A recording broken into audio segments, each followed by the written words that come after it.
Andy. My name is Jane Thayer. I'm the program manager for artists in residence in the Everglades. I'm working today out of CIC Miami, which is where our main office is.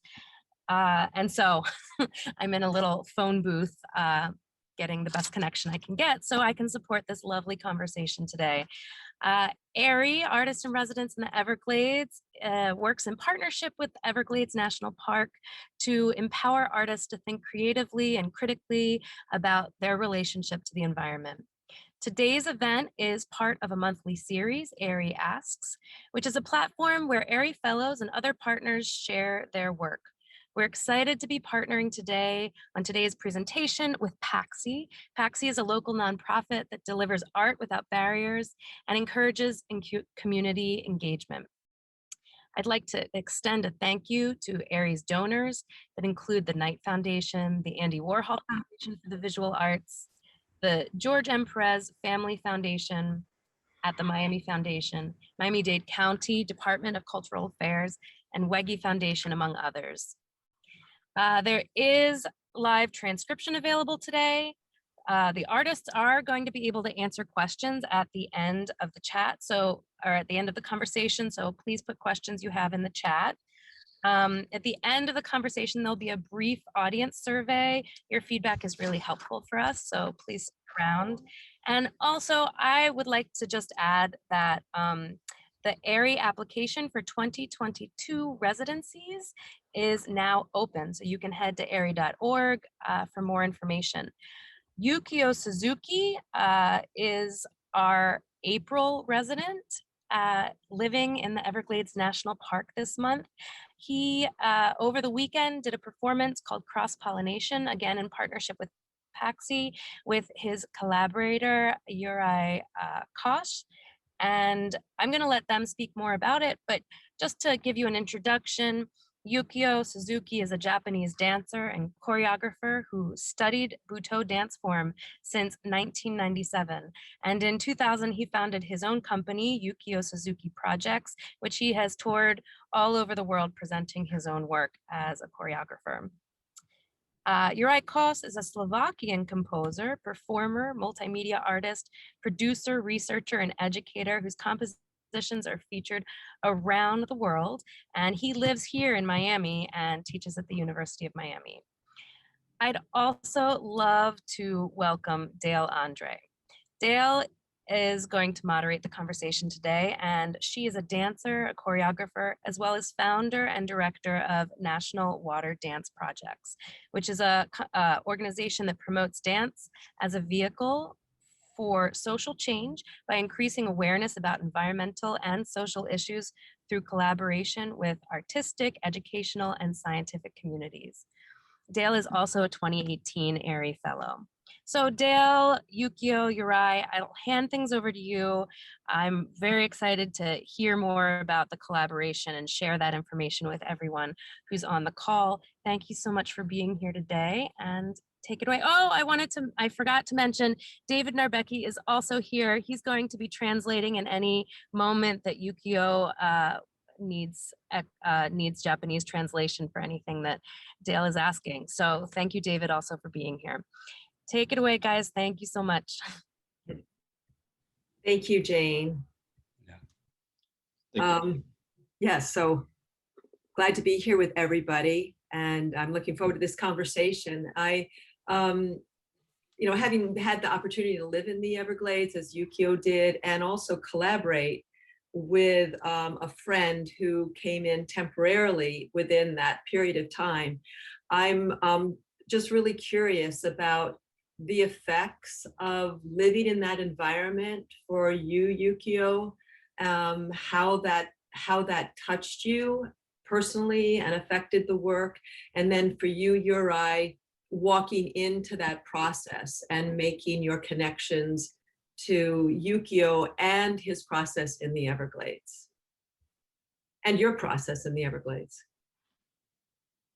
So maybe Yukio first, to speak about that experience of living and waking up in the morning and seeing the sunset in the evening and being surrounded by that beautiful place.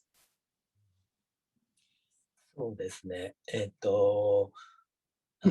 Sorry, I speak Japanese and David translate. So, まずここの環境はやっぱりすごく最初に来た時こんな自然の中で滞在するっていうことがこう自分にとってすごくこういい環境っていうのかな、いい影響を与えてるなっていうのはもうすぐに感じました。That Yukio realized once he arrived in the Everglades that this amount of nature and being able to live in such a place is such a good environment, and it was a great experience for him to come and actually spend time in a place like that. He didn't expect to have such a environment to use as his canvas. Right. よく公園の中もよくこう探検してこう何がここで自分がこうつながって作品を作っていけるんだろうっていう最初の1週間ぐらいをこう常に探検しながらこう何ができるかなっていうのをこう由来とも連絡を取りながら、探した感じですね。And he spent the first weeks the first week rather, just experimenting and trying to see what he could do within that environment and talking with Yuraj to see what they could make together. Right, I'm curious just on that level of being in that environment. Apart from your work, just how did you make friends with it? It's even though I live in Miami, it's very different from where I live. So it took me time to really find the comfort to see and hear and feel like I belong there to be able to absorb what it could tell me. I'm wondering what that transition was like for you. そうね、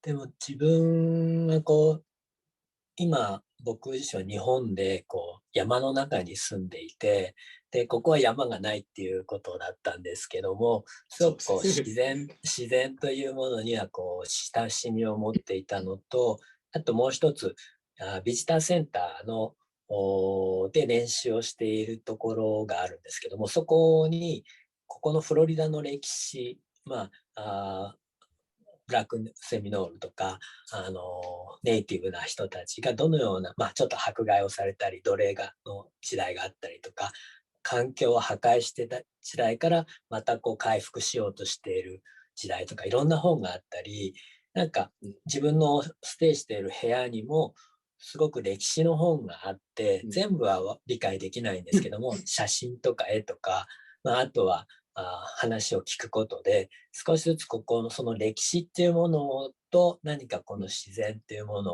がこううまく作品の中にここに住むことでこう溢れてくるといいなと思いながら、まずは自然にこうゆったり過ごしました。That first off, Yukio said that in Japan he lives in the mountains, so he's used to kind of a more natural environment, but he was surprised that Florida and South Miami doesn't have any mountains, but that at the visitor center and with talking with the people around him and just being in that environment in the Everglades, he was able to find out a lot of history about the Everglades in Miami, about the native people and everything that's happened throughout the years, and wanted to really incorporate that into the performance and wanted to learn from that to kind of take history and nature to see what he could do with that. Okay, that's lovely. And you're right. Did you come into the collaboration through Yukio's eyes, or did you spend time finding your way within that physical environment? It's interesting that Yukio was talking so much about the history and these other aspects. There's so many layers to the Everglades. So wondering what your connection was first in this collaboration. Hello, everyone. Well, I have a little history with Everglades and love going there and exploring. I'm an orchid lover, so I had an opportunity to actually go to Fakahachi, dive into the water and go see the ghost orchid. And so going back always reminds me of, just thinking about living in Miami, that our land once looked perhaps quite similar. And so for me, they all, as you say, that it's kind of an uneasy feeling when you step in. for me, it is, I always am amazed and in awe when I pass actually when I pass Robert is here, you know, already just that at that curve, the alligator, what is there, alligator farm? Right, right. Once you start heading, you know, I feel like I'm in a different world, but a world that is incredibly familiar, you know? And so having said that, you know, we talked with Yukio last year because this was supposed to happen last year. And so we had plans and plots and but one thing is to plan and plot for something that is to be to happen and be presented somewhere where, you know, we can only visualize. I will tell you one thing which I thought was really fun and informative. One time, and this was last year, I put Yukio on phone and walked around Everglades, and basically there was this idea of this prosthetic eye and ear that I provided for Yukio, and we could both explore the environment. You know, sometimes he would say, "Stop! Can I see that tree? Can I see? Can you stop and pause and show some detail?" And really, actually, now that I think about it, perhaps the process became a little bit reversed, because when Yukio arrived and we took a walk and, you know, visited these places, imagine this, visited these places that he once saw on Skype. You know, we were discussing what we are going to do, look at some poetry, look at some poetry that was written actually at the residence. But truly, and you know, we were talking about the Slovakian-Japanese connection, but it was very hard for us to construct something like that. But rather this prosthetic eye and ear, rather Yukio provided me with his prosthetic ear when he started giving me his impressions of his residency.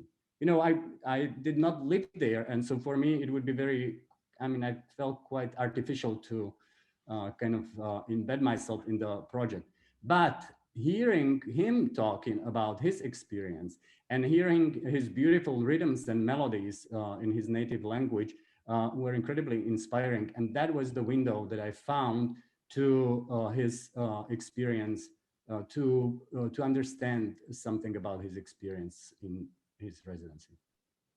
Yeah, that's beautiful, that whole idea of a window into what was happening. But I'm curious, just to move backwards from what you said, how did you first connect to one another?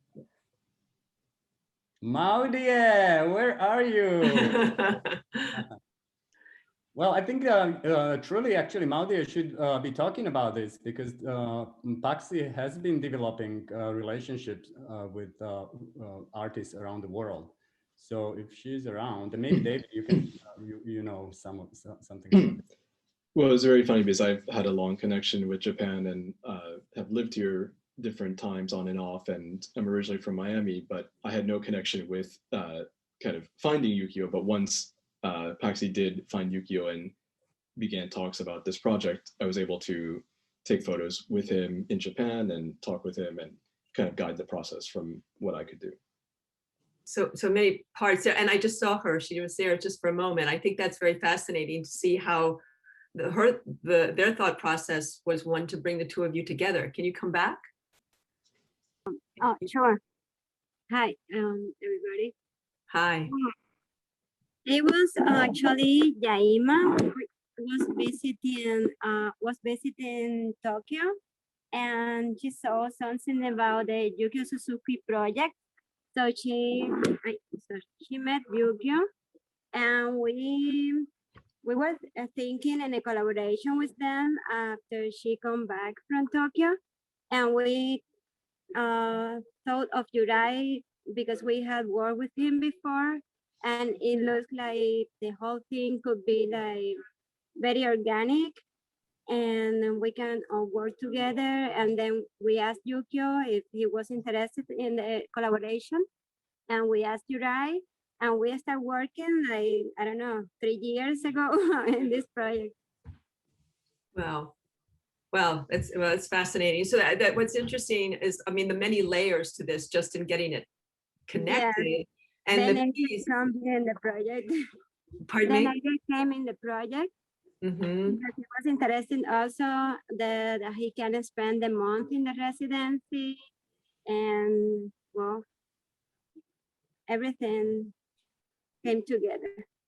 Yeah, so all these layers also are so much part of your collaboration. I know Juraj, you spoke a bit at the performance about the way you layered the sounds, and I'm curious about how you found those sounds and how they related to the layers within Yukio's work too. So maybe start with Juraj, since you're just speaking about it, and I know you used Yukio's voice.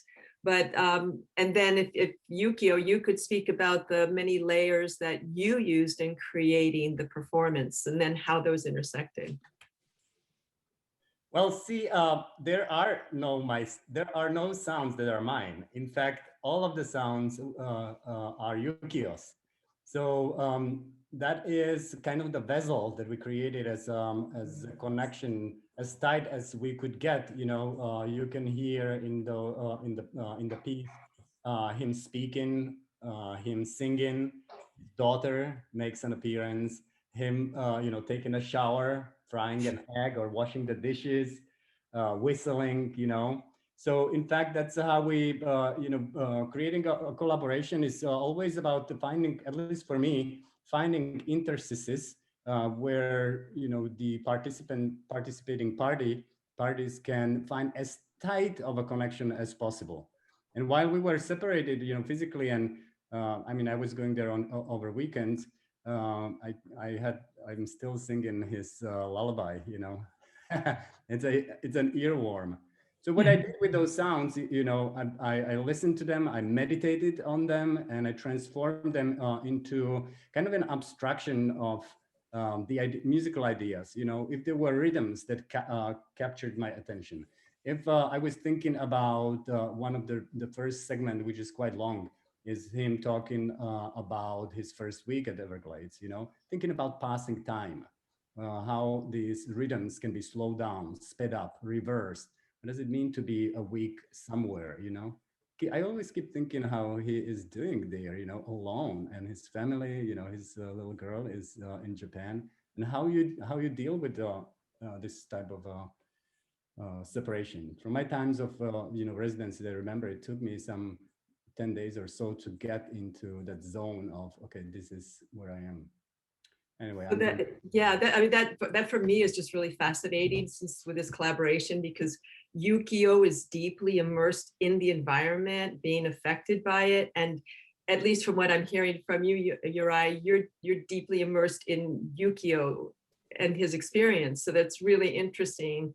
So Yukio, how did the layering of what you found there work with? Well, first of all, how did you do that? And then how did that work with Juraj's perspective?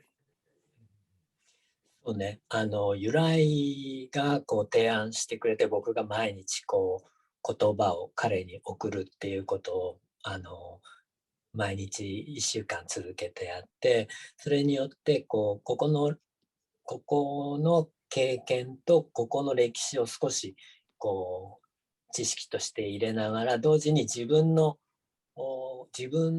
向き合うっていう日本で育った僕がここの土地と出会う瞬間を由来のアイデアっていうのは作ってくれたと思ってます。That Yukio was able to kind of confront himself and see himself in a different light in this environment, and also wanted to try to incorporate that into what he was sending to Yuraj on a daily basis, as far as his experience and feelings and words that were used to influence the project and the music.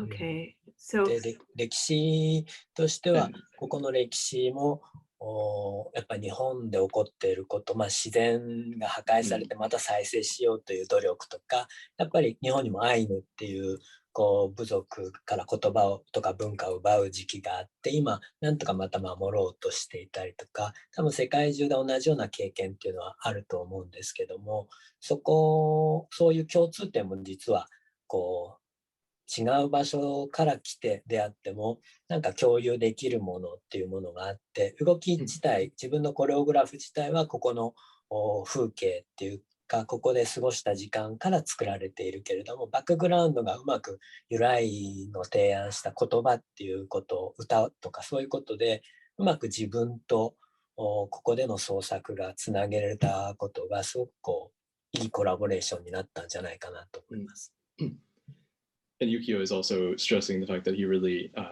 took a lot of inspiration from history, especially of the Native Americans in the past events that have happened in the Everglades and in Florida, because in Japan there's also native tribes that have had a long history, and now it's something that has been coming more to light, and he wanted to try to address that and incorporate that. And it was also an opportunity for him to kind of confront himself about different histories and himself, and he tried to use that for the project and to try to communicate that to Yudai and also to influence the whole project itself. Okay, so yeah, well, that kind of brings me to the performance, because there's, well, many layers in that, and you know, the symbology of a circle, the choice of a circle, and then of course outlining it with the palm fronds. Could you speak a little bit more about those choices, and then putting the speakers into the palm fronds? I'm sure it was a good way to hide them, but there must be a little bit more than just that. And if that's it, but you also pulled it out and used it. So yeah, just the way you set up the space and what that meant to both of you. Yukio, if you'd like. Me? Yes, you first. You first. You danced inside of it. Yeah. The idea has come from Yuraj. Yeah, Yuraj makes a performance space. Yeah. Okay. And I use the leaves, dead leaves of the palm. That is a symbol of the nature, and I want to connect to the nature. So I want to use something leaves or something in the park, from the park. So I asked the ranger to, may I use these leaves? So, and I want to just follow the leaves. Yeah, I don't want to dance. I just hear from the moving. I want to just connect the leaves. So leaves lead my movement. That is the first idea. Okay, yeah, beautiful. And Yuraj, it was your idea to make the circle? Well, not entirely. Well, Yukio sent me once. We had this whole conversation, which was quite, kind of beautiful to watch. Yukio was exploring the leaves. And so there was an email whether he can take some leaves and explore them from the park. And it really actually didn't even occur to me that, yeah, we have to, you know, thinking about this level of respect, you know, what we can do in a park and what we cannot. And so as a result, he actually ended up recording these dry palm leaves. And, you know, we had a rehearsal. So there was one practical issue with the speakers being overheated in, you know, at 3 o'clock in the afternoon on that. Okay. But when we got to the space, and you know, I was thinking about bringing something to cover them, like a piece of fabric. I have fabulous cellophane and, you know, plastic materials, but that did not make any sense, right? And then seeing all these palms, and having the permission, it just clicked, you know? There was something that just clicked. Yeah, naturally, you know, we have palm sounds. He is in the environment. When we were actually rehearsing, we created a space out of the speakers. So that circle was there in the rehearsal without the palms. But I thought that the palms just made that extra, created an extra layer of, you know, performative space. You are on a meadow. Not that he stayed in it, you know. In fact, he did for a little bit, but which were some of my most favorite magical moments is when he was transgressing the space, you know, or walking on the palms themselves, leaving the space, you know, or, you know, taking like the video that is playing behind me, taking the speaker and out of a sudden something that is, we would call really non-diegetic sound that is happening somewhere under the leaves becomes an object of artistic exploration. I think that's a fabulous crossing, and thinking about how we interact with nature and how we interact with each other. Sometimes it's there, and sometimes we reach out and explore, and and sometimes what you find is a sounding leaves coming from a speaker. Yeah, no, that was definitely a moment that stood out, and because it has your voice in it, it's also very personal sort of moment of listening to yourself in a way. I don't know if that was part of it, but it definitely connected all of those parts. And then using the palm frond when you did go out to encircle audience members. Can you speak a little bit about that choice? そのお客のとこにこうその前に1回だけ僕布を顔にかぶるっていうことをして、でそれは最初こう何でもないもの、アノニマスっていうかそういう状態、異物として体を置きたかったんですけども、なんとなくあれがすごく象徴的なものになったと思うんですね。でやっぱ異物っていうのは自然もそうだけども脅威だと思うんですね。怖いからダムを作ったり区切っていくんで、人と人の間も怖いと思うと線を引こうとするっていうか、ダムとかラインを引く、ボーダーを引こうとする。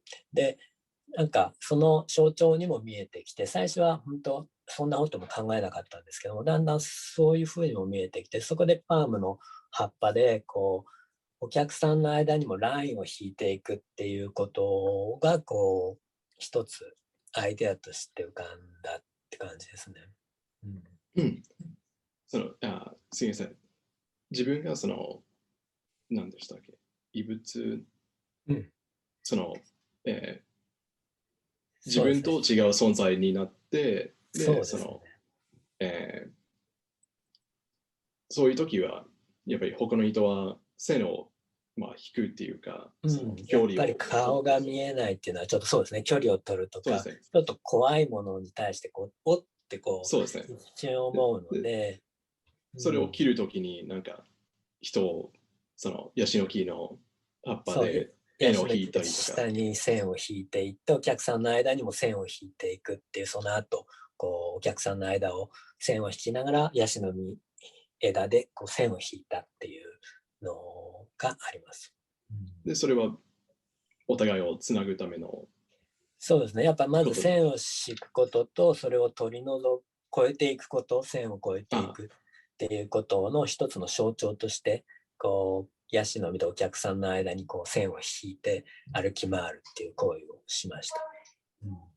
And so at first Yukio came to the performance with like a covering on his face, and it's something that he wanted to be more anonymous, to show something with him kind of separating himself from himself in the beginning of the performance, but then with the or people tend to kind of want to stay away from someone who's anonymous or want to have a little bit of fear from someone like that, but he used the palm fronds to try to make a line and then cross that line to connect with the audience more.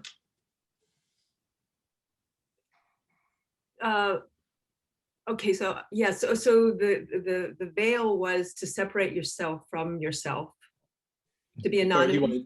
Yes, to be more anonymous. So, but then encircling the audience was to cross. Can you explain that just connect a little with them? Do I? Sure.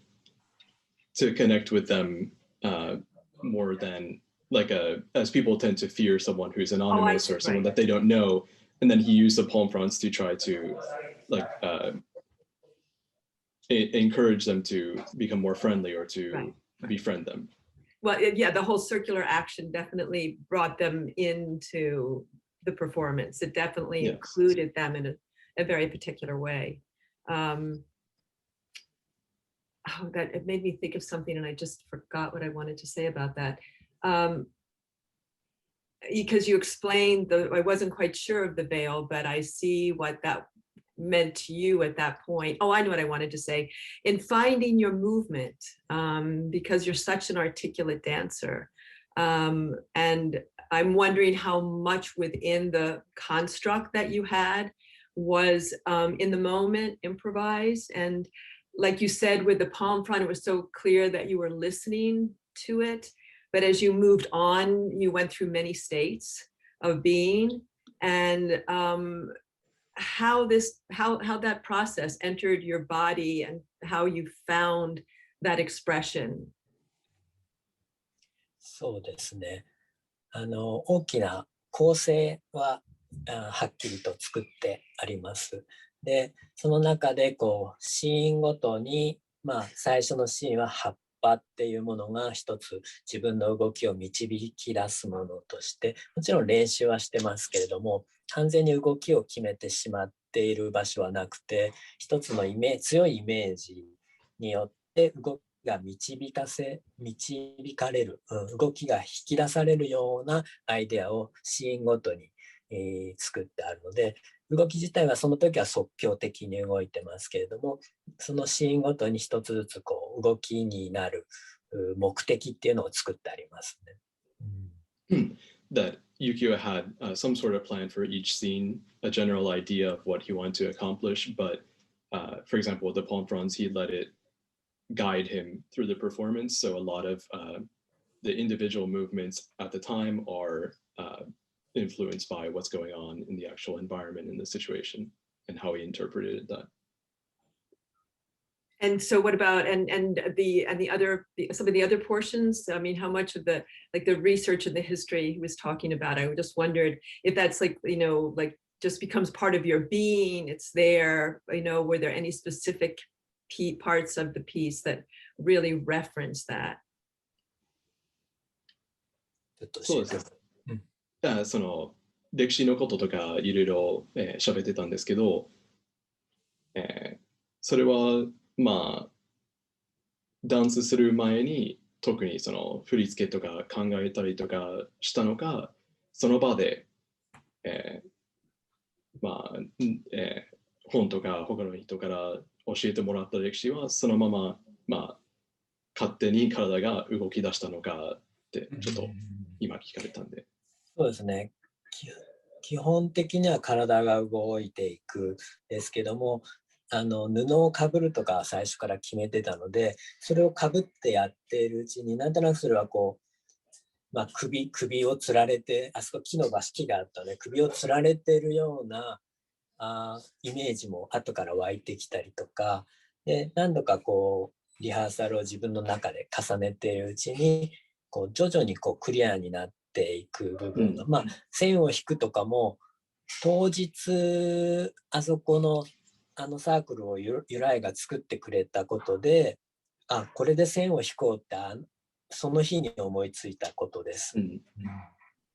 That at first he had plenty of different times to practice, and so he was able to get a firmer idea of what he wanted to do, and stuff like having the covering on his face was something that he planned, so he brought to the performance, but like the palm fronds being in a circle was something that was thought of on that day, it seems like, so he improvised using that to draw the lines and interact with the audience as well. で、もう一つの、聞かれたことはその歴史のことも、それはどうやって表現したっていうか、教えてもらった歴史とか本で読んだ歴史は特に何か、ダンスで表した部分とか。そうですね。具体的にこう多分ほんのちょっとずつそのエッセンスがちょっとずつ入り込んでいるので、具体的にいわゆる演劇的に何かこうはっきりとしたシーンとしては作ってないですけども、多分自分の中でこう感じることがそう見えてきたらいいなっていうか、少しそこを自分の中で常にそこに向かい合ってパフォーマンス即興的にしていくっていうやり方ですね。And as far as the history goes, that Yukio tried to embody what he was able to learn and hear from people in the actual environment, and then tried to just express that in his own way. while he was dancing, it was not as planned as some of the other portions. Okay. Beautiful. I guess you're, I thank you all. I have more questions, but I think the question period is over, right? We're going to hand this over to you. I just have one more question. I'm curious about, now that you've finished this portion, because I know you've thought about taking this and placing it in other environments, but having finished this portion, I'm just curious what the title means to you now. Cross Pollination. To both of you, Yuraj and Yukio. Right.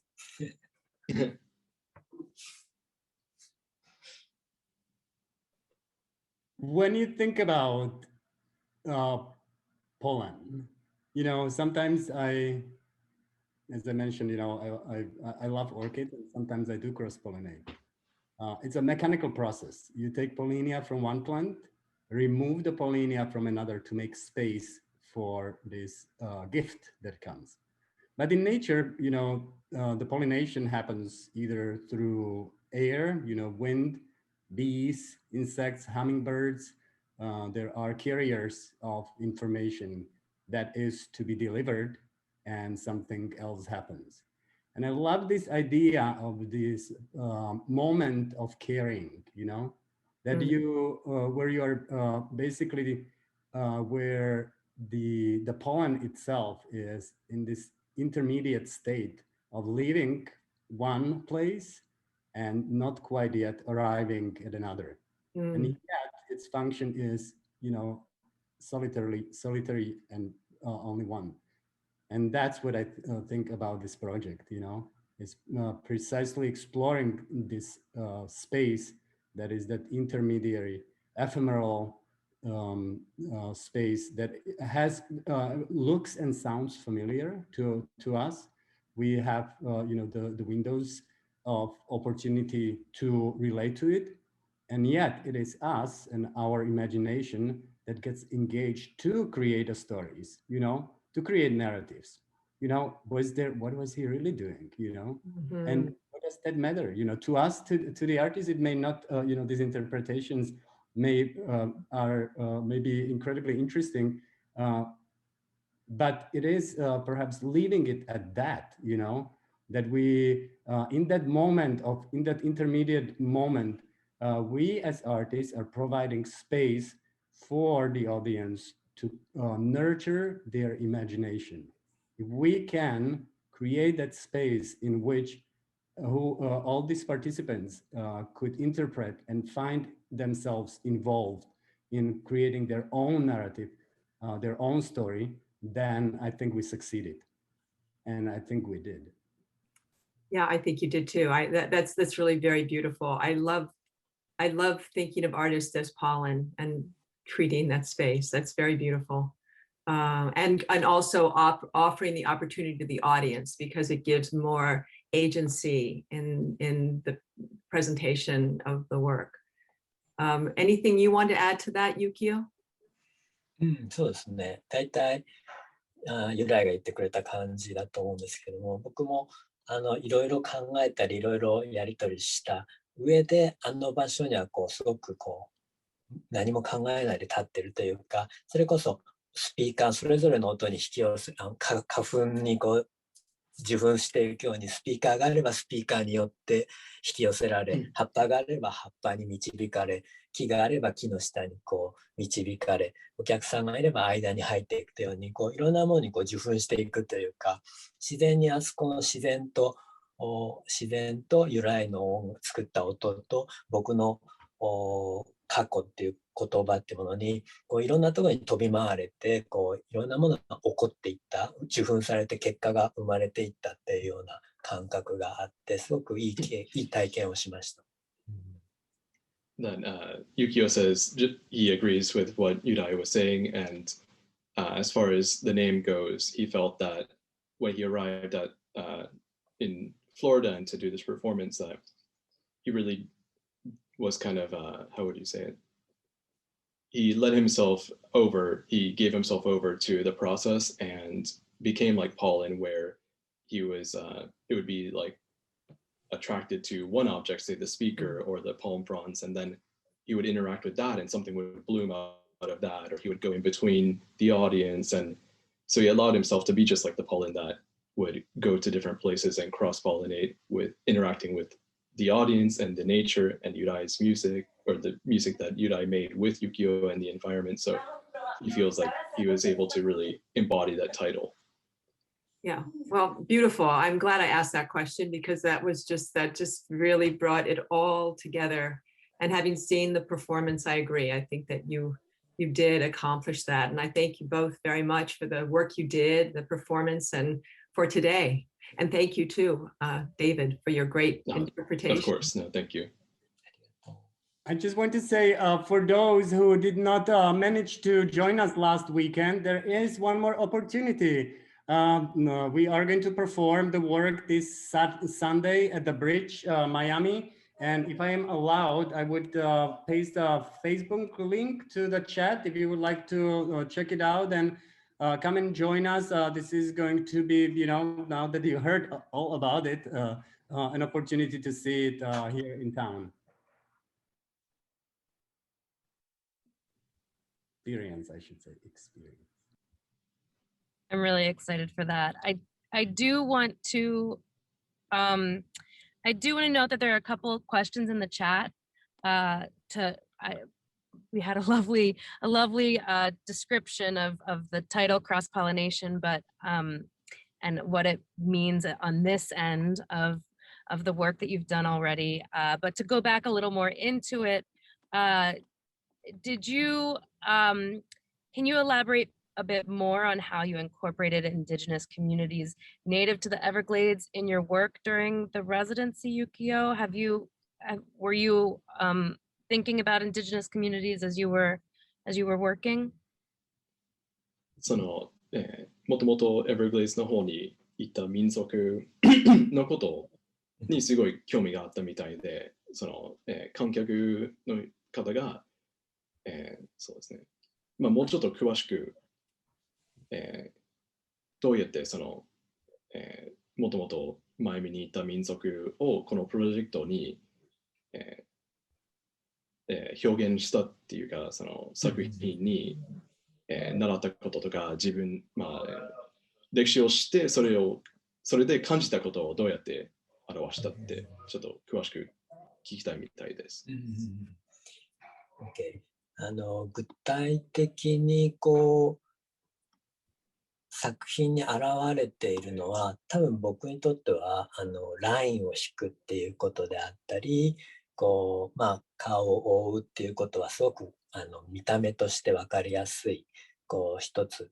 それはネイティブの人をそのまま作品に表してるわけじゃなくて、こう自然との関わり方とか、違うものに対してそれは人種間の違いでもいいし文化の違いでもいいけども、やっぱり違うものっていうものに対してこう一つラインを引くっていうのがこれ誰しもがあるようなことだと思うんですね。でもそこからどうやってもう一回こう理解し合うかというかコミュニケーションし合うかとか自然ともう一回ちゃんとつなぐ、そこで街と自然をはっきり分けてしまうんじゃなくてどうやって自然と調和していくかとか、もっとそういう大きな視点で一つの部族を取り上げて作品を作ったわけではなくて、なんかそういう原因って少しこう違うものに触れた時に、まあこれはクロスポリネーションっていうのもそうだと思うけど、違うものとどうやって最初何を作ろうって意外と難しい、どうしようでもいろんなこうコミュニケーションを取っていくことで、ここで一緒になれるねみたいなとこを探していくことだと思うので、それがこの作品の中でこう僕にとってはこううまく作用してうまく現れてるのではないかと思ってます。That Yukio was saying that he didn't specifically incorporate some native influences into the piece directly, but he was very interested when he did go to the visitor center and talk with people. And he was saying that a lot of times people that when they find something that is not, they don't recognize or they don't know much about, they tend to draw a line, and he wanted to explore kind of drawing a line with the piece and how we can then explore and try to find ways to understand those other culture, or whether it's culture or people or other things that at first we tend to draw a line, but he wanted to try to find a way to incorporate and understand. And I think that that's kind of the more he drew similarities from native tribes in Florida to Japan. And at first it was something he didn't know about, but he had a lot of interest in it. So he wanted to try to kind of go over that line and understand it more.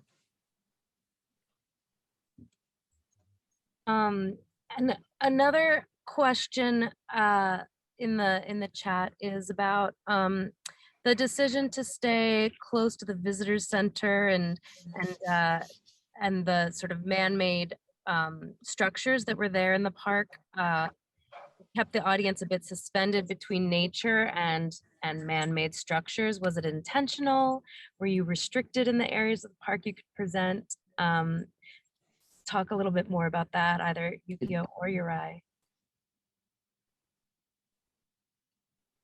そうですね、その演奏したところもビジターセンターとか人が作った建物とか人工的のいろんなものの、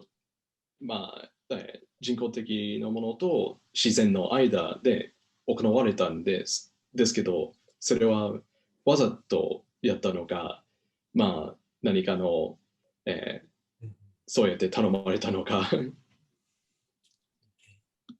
Yuraj, I'll be straightforward.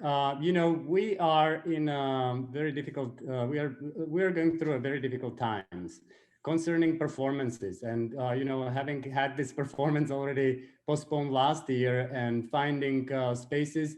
My really thinking about all of this and having done performances outdoors is keep it simple and and make it as available to as many people who are willing to come and be part of this journey. I have to tell you, I was incredibly surprised and pleased and joyful to see how many people came to the performance. You know, it's very, and as I say, you know, I've done performances at botanical gardens. I think this is really a way to keep the art breathing while we are in, you know, in social distancing constrictions. So if we were not in that case, would we be on a canoe performing, you know, or on an island? Yes, I'm pretty sure that we would explore. In fact, if you took the Gambo Limbo trail, this was Amanda, right? Amanda or anyone, so that you know that this trail is absolutely magical. And one of our ideas was that Yukio actually creates this guided tour through the trail. But then, you know, as we were doing that just to test and people were coming through, we very quickly realized that this would, the fact that people would have to think about social distancing would be so disruptive to the work itself. So the fact that there were vending machines and bathrooms, maybe that's a good thing in a way that if you needed to go to one, you know, and it was available. Did it, you know, create a juxtaposition? I mean, clearly it does. It's there, you know, and it creates the juxtaposition of our presence in national parks every single day, whether I'm there or Yukio is there, or, you know, or the vultures that were not actually there. I haven't seen them. Have you seen those vultures that come and sit on the cars? No? Oh my goodness, they're spectacular. And what they do is they sit on your car and then they eat the gum, the rubber of your windows. No, I've seen them. They weren't around. It was very strange. They weren't there. Right. So, you know, I think, you know, if you are asking for a radical solution, you know, the idea of national parks is all made up, you know. As native know, there is not such a thing as national park. The land is ours. We don't need to frame it to anything. What we are experiencing is something that we can access, you know. So think about it as how much you can take of the access. If it was not there, potentially none of this would really happen, and we would not be, present in this panel discussing. And I prefer that to silence.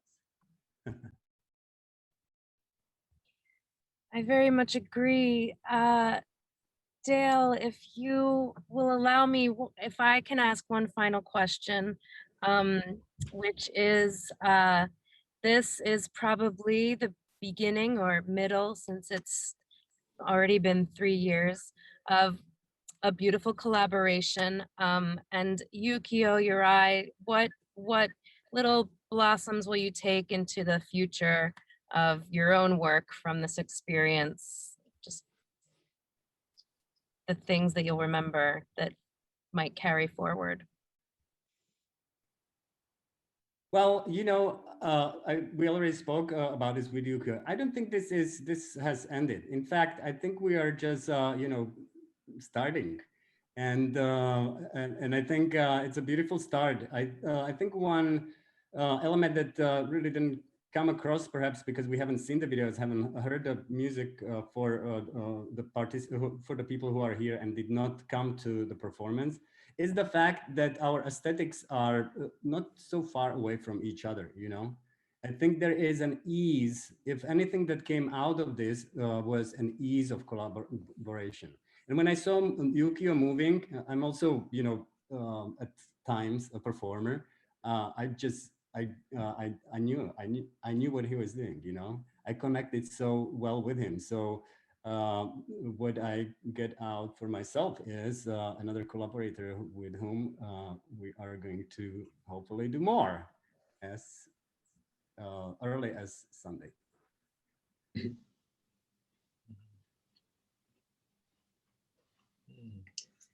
そうだね。なんか本当これが今の状況でこのようなことが実現できたってことはすごく自分にとってもやっぱり2年ぐらいかな、あって起きたことも嬉しいし、今後多分どういう状況でもやっぱコラボレーションとかアーティスト活動っていうのはできると思うし、それを求める人たちが見に来る人もいたり、それを期待している人たちがいる限りその場の今の状況で何ができるかっていうことをどんどんやっていけるきっかけに今回なったんじゃないかなと思って、また今後も期待してますね。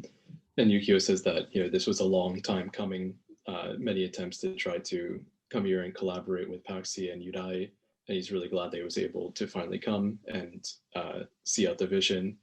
And he was really happy that even with the current state of the world, that everyone was able to proceed and be able to be an artist and interact with other artists and have people that enjoy the arts actually come and see it. And he thinks that that will lead to even more collaborations in the future. And he's looking forward to seeing what we can do. Thank you. Dale, do you have anything lastly to say? No, just thank you to all of you, and to you too, Jane, for being part of AIRIE and making this happen for all of us. But it was just great to be able to dive deeper into your process, Yuraj and Yukio. I really appreciate that. Thank you so much. Thank you. Thank you so much. Thank you, everyone. So yes, check out the Facebook link that Yuraj stuck into the chat to see the performance if you haven't, or see it in a different situation from the Everglades. I'm going to launch a poll if you can stick around and quickly fill it out. That would be helpful to AIRIE. Feel free to do that. AIRIE is on social media at AIRIE Everglades. I'll stick that in the chat as well. Feel free to stay in touch. Go to our website if you're interested or know anyone who's interested in applying for the 2022 residencies and have a similar experience to what Yukio described today. And thank you all very much for being here. Thank you, Yuraj. Thank you, Yukio. Thank you, David, for your important work. And thank you, Dale, for moderating. And again, thank you, PAXy, for joining us, for bringing us into this wonderful, wonderful cross-pollination. Thank you all. Thank you. Bye. ありがとうございました。お疲れ様でしあた。りがとう、デイビッド。Bye.